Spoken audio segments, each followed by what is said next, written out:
Hello दोस्तों, Suryavanshi coaching classes में आप सभी का बहुत बहुत स्वागत है। आज की हमारी स्टोरी का टाइटल है Oliver and the enchantress made. है ना। ओलिवर, ये लड़का जो है उसका नाम है ओलिवर, एंड एंचेंट्रेस का मतलब होता है जादूगरनी। जादूगरनी की मेड, है ना, जादूगरनी की दासी, है ना। अपोस्ट्रोफ एस लगा हुआ है यहाँ पे देखो। जब जो वर्ड, जिस वर्ड में अपोस्ट्रोफ लगाना है उसमें पहले से ही यदि एस हो, मतलब कि एस का साउंड हो, तो वापस से अपोस्ट्रोफ लगा के एस नहीं लगाया जाता है, केवल अपोस्ट्रोफ लगाया जाता है, एस नहीं लगाया जाता है ना। ये नियम होता है। चलिए सीधे ट्रांसलेशन पर आते हैं। वंस यानी एक बार, है ना। वंस अपॉन अ टाइम यानी एक बार की बात है। एन ओगर, एक राक्षस या दैत्य, है ना। ये जो दैत्य यहाँ पे सोया हुआ है ना, वो क्या है, दैत्य है, और उसको बोलते हैं ogre. An ogre caught, caught का मतलब होता है ना पकड़ लिया, मतलब एक ऑगर ने पकड़ लिया अ बॉय, एक बॉय को, नेम्ड ओलिवर, जिसका नाम था ओलिवर। ठीक है। अब देखो ये हु जो लगा ना, ये इसी के लिए लगा है, ओलिवर के लिए। ओलिवर के लिए क्या लगाया है, हु वॉज वॉन्डरिंग, मतलब कि ओलिवर जो कि भटक रहा था, इन द माउंटेन्स, है ना, पर्वतों में, पहाड़ों में भटक रहा था, है ना। ऑब्वियसली कहीं जा रहा होगा, तो उसको क्या, ओगर ने पकड़ लिया। ओगर ये क्या है, यूरोपियन कंट्रीज जो होती है वहाँ पे दैत्यों को क्या बोलते हैं, ओगर बोलते हैं, है ना। उनकी जो काल्पनिक कथाएं हैं, कहानियां हैं, उनमें ओगर नाम का एक पात्र होता है ना, जो दैत्य के लिए प्रयोग किया जाता है ना। ओगर जो है, जो नाम है, वो दैत्य या राक्षस के लिए प्रयोग होता है। आगे देखिए, ही टाइड मतलब उसने बांध दिया ओलिवर को विथ इनविजिबल चेन्स, है ना, जो कि ऐसी चेन जो कि दिखाई नहीं देती है, ऐसी चेन से ओलिवर को बांध दिया। एंड एनस्लेव्ड हिम, और उसको दास बना लिया या अपना गुलाम बना लिया, है ना। स्लेव का मतलब होता है गुलाम, एनस्लेव मतलब गुलाम बनाना, और एनस्लेव्ड मतलब गुलाम बना लिया, है ना, पास्ट में। वर्ब की जैसे सेकंड फॉर्म दिखेगी तो हम उसको पास्ट में बोलने की कोशिश करेंगे, है ना, क्योंकि पास्ट इंडेफिनिट में ही तो होता है वर्ब का सेकंड फॉर्म, है ना। आगे देखिए, ओलिवर वर्कड हार्ड, ओलिवर कठिन परिश्रम करता था, फ्रॉम डॉन टू डस्क, है ना, मतलब सुबह से, जो सुबह का जो पहला, है ना, जिसे भोर कहते हैं जिसको हम, या तड़के, सुबह तड़के तड़के, है ना, ऐसा बोलते हैं ना, तो डॉन बोलते हैं उसको। डॉन मतलब भोर या फिर तड़का, मतलब सुबह होती है ना, उसके जस्ट पहले का समय होता है डॉन। टू डस्क, डस्क का मतलब होता है सांझ, है ना, सांझ को बोलते हैं डस्क, या गोधूली भी इसको बोलते हैं, है ना। सांझ को अपन क्या बोलते हैं, शाम का जो समय होता है उसको गोधूली भी बोलते हैं। पहले के ज़माने में क्या होता था, जब गायें, बहुत सारी गायें जब कुएं से या खेतों से, है ना, चर करके वापस जब आ रही होती है, तो सारी गाय जब एक साथ वापस आती है, तो पहले क्या है कि रोड की सुविधा तो उपलब्ध थी नहीं, है ना। कंक्रीट के या ऐसे डामर वाले रोड तो उपलब्ध थे नहीं, मिट्टी के रास्ते थे। तो मिट्टी के रास्तों से क्या होता था कि धूल बहुत सारी उत्पन्न होती थी, है ना। तो जब सारी गायें वापस से लौट करके घर को आती थी शाम के समय, तो बहुत सारा, है ना, धूल का गुबार उठता था, है ना।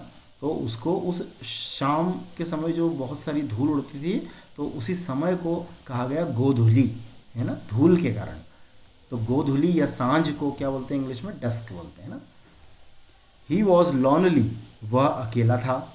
सो इसलिए जब वो अकेला था तो वो क्या करता था, ही रॉट, उसने लिखे, रोट डाउन मतलब लिख करके उतारे, मतलब किसी चीज़ पे उसने लिखे, सॉन्ग्स, गानों को उसने लिख करके उतारा, है ना। फिर क्या हुआ, ईयर्स पास्ड, सालों बीत गए। And Oliver grew up to become a strong young man, है ना। ये जो शब्द है ना, ग्रो अप टू बिकम या ग्रो अप टू बी, इसका मतलब होता है बड़े होकर के बनना।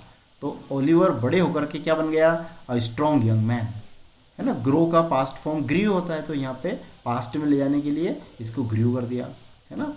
ओलिवर बड़ा होकर के क्या बन गया, एक स्ट्रॉन्ग यंग मैन बन गया, है ना।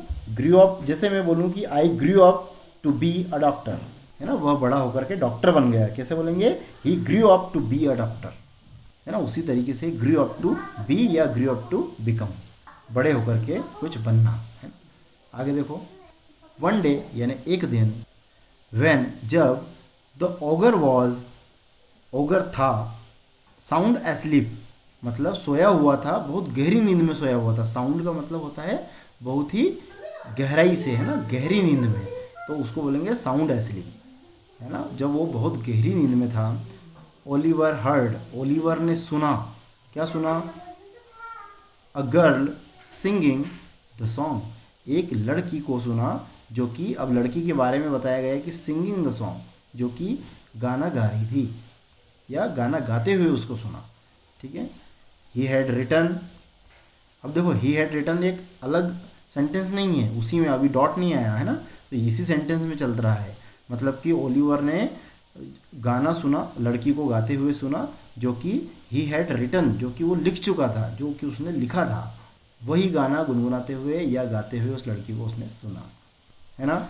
One of the leaves, one of the leaves मतलब जो पत्तियों पर वो लिखता था, तो जो पत्तियों पर उसने लिखा था उनमें से एक पत्ते की बात है कि वन ऑफ द लीव्स, सारी पत्तियों में से एक पत्ती, ऑन विच, जिस पर कि, ही रॉट, उसने लिखा था, मस्ट हैव ब्लॉन, मस्ट हैव ब्लॉन को कैसे बोलेंगे, है ना, वो मस्ट हैव ब्लॉन काय के लिए यूज होता है, स्ट्रॉन्ग गैस के लिए यूज होता है। गैस मतलब आप अनुमान लगा रहे हो यदि, तो इस तरीके से आप लिखोगे कि मस्ट हैव ब्लॉन यानी शायद उड़ गया होगा, जरूर उड़ गया होगा।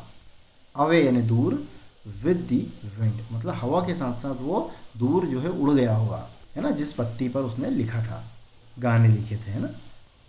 ओलिवर फॉलोड, ओलिवर ने पीछे किया, द वॉइस, है ना, वॉइस का पीछा किया, आवाज़ का पीछा किया, एंड सा, वो देखा, अगर, एक लड़की को उसने देखा। ही टोल्ड हर, उसने उससे कहा, उस लड़की से कहा, अबाउट द ओगर, है ना, ओगर के बारे में उसने सारी बातें उस लड़की को बताई। ठीक है, शी सेड, उसने कहा, अब लड़की ने कहा, क्या कहा, आई एम द एंचेंट्रेसेस मेड, मैं जादूगरनी की दासी हूँ, है ना। आई लर्नड, मैं सीखी हूँ, सम ट्रिक्स, कुछ जो है तरकीबें या कुछ जादू में भी सीखी हूँ, है ना। ट्रिक्स को जादू भी बोल सकते हैं, आप तरकीब बोल सकते हैं, हुनर, या कुछ तरीके में भी सीखी हूँ, फ्रॉम हर यानी उससे, जो है क्या बोला उसने कि मैं जादूगरनी की दासी हूँ और उस जादूगरनी से मैंने कुछ चीज़ें सीख रखी है ना, कुछ चालें सीख रखी है। आई विल यूज़ दैम, मैं उनको यूज़ करूँगी, मैं यूज़ करूँगी उनको, है ना, उन चालों को। ठीक है, ऑन द ओगर यानी ओगर पर, उस दैत्य पर मैं यूज़ करूँगी। ठीक है, आगे क्या होता है, शी ओपनड, उसने खोला, आ स्मॉल बॉटल, एक छोटी सी बोतल उसने खोली, ये देखिए जादू कर रही है यहाँ पे। She open a small bottle, उसने एक छोटी बोतल खोली, एंड थ्रू, और फेंक दी। अब थ्रो का थ्रू हो गया देखो, है ना, THROUGH, थ्रो यानी फेंकना होता है ना, है ना। मैंने शब्द इसलिए लिखा क्योंकि यहीं पे कन्फ्यूज़न होता है। THROUGH, THROUGH जो है ना, इसका मतलब होता है किसी के द्वारा या कहीं से, जैसे फॉरेस्ट के थ्रू आप निकल रहे हो तो वहाँ यूज़ होता है ये वाला थ्रू, है ना। थ्रो यानी फेंकना, ये वाला होता है THROW, है ना, ये होता है थ्रो, और ये होता है थ्रू, है ना। तो यहाँ क्या यूज़ होगा, ये वाला यूज़ होगा, ये फर्स्ट फॉर्म ये वाला है थ्रो, है ना। थ्रो यानी फेंकना, थ्रू यानी फेंका। तो उसने ओपन किया एक बोतल, एक छोटी सी बोतल को, एंड थ्रू, और फेंका, सम लिक्विड, कुछ तरल पदार्थ फेंका, ऑन द स्लीपिंग ओगर, सोते हुए ओगर पे या दैत्य पर जो है कुछ पदार्थ उसने फेंका। विद इन मिनट्स, है ना, कुछ ही समय में या कुछ ही मिनट्स में, he was turned to a stone, वह एक स्टोन में बदल गया, है ना, वह एक स्टोन में बदल गया था। बदल किसने दिया था, बदल दिया था इस लड़की ने, और बदल कौन गया था, ओगर बदल गया था। मतलब ओगर ने वहाँ पे कोई काम किया नहीं था, इसलिए इसको पैसिव वॉइस में बना दिया कि ही वॉज टर्न्ड, मतलब वो बदल गया था टू अ स्टोन, है ना।